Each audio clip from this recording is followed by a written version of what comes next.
Do you guys have any questions, or you are just? It's just a thing, sir. We want you to react to the outburst of Kano today in court and how he was ordered to be thrown out. Well, we have made it very clear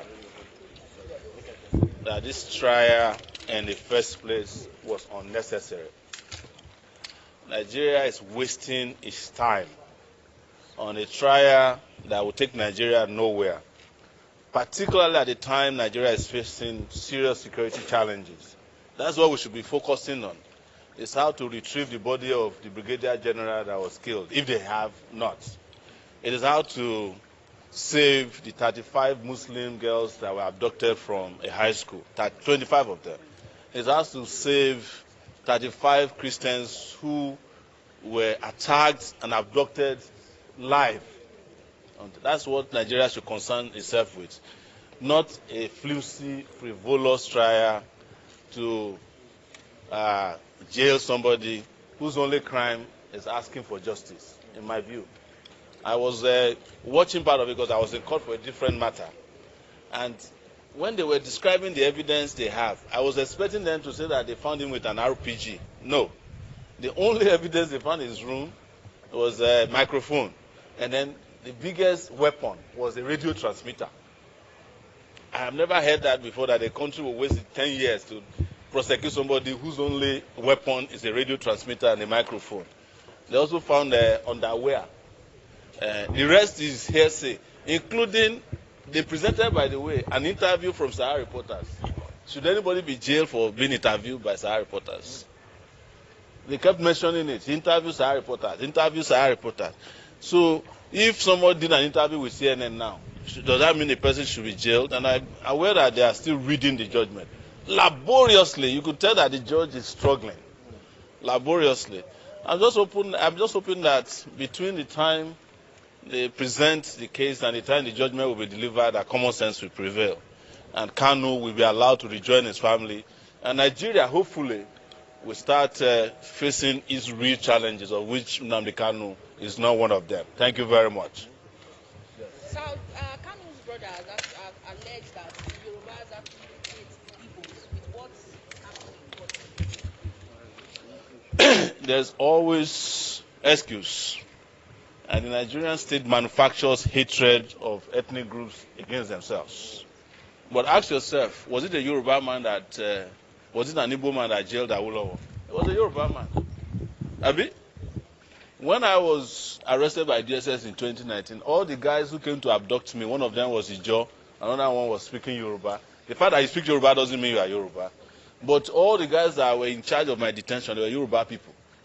So when they want to use you against yourselves, it is then that they start telling you the judge is Yoruba, this thing. But when it comes to stealing Nigeria's money and wealth, sharing among themselves, there is no religion, there is no tribe. But when it is to pitch yourself against yourselves, of course, you might say that the preponderance of commentary is coming mostly from some of the Yorubas. But that doesn't mean that the Yorubas are in support of injustice. Even if you look at the history of the Yorubas, politically, they have never supported one political person wholeheartedly. There was Awolowo, there was Akintola, there was Ajashin, there was Omoboriowo, there was Abiola, and some Yorubas didn't support him. Yorubas have always been, just as Igbos are. It's not every Igbo person today that supports even the agitation for Biafra. Does that mean that those people are not Igbos? It's not every Hausa person today that supports blasphemy convictions against some people who are, or even though they are Muslims. So don't let anybody use that to divide you. The person who is president of Nigeria today is a Yoruba man whose only campaign buzzword is Emilokon, is my turn. He didn't say that it's the turn of the Yorubas. And go and ask the Yorubas under this regime what they are going through.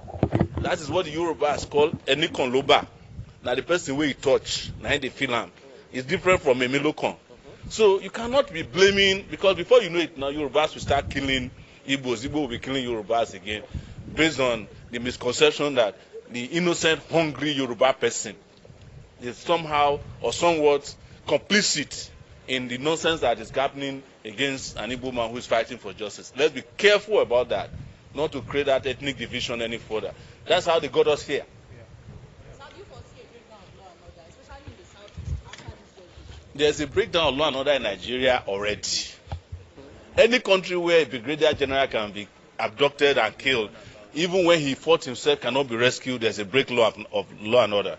You see, there are two places to find order in the world. I mean, beyond. They said there's order in heaven and there's order in hell. The difference is that the first order and the first law in heaven is order. The last law in hell is order. Nigeria has become hell. Well, the last law is order.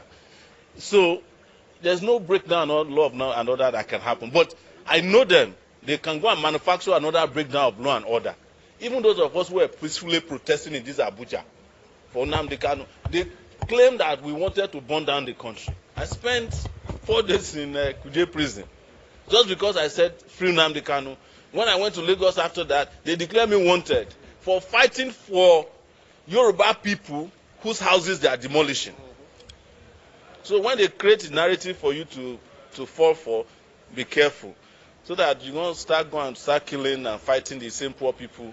Some of them don't even know about this trial because they are hustling to get food on their table maybe once or twice a day.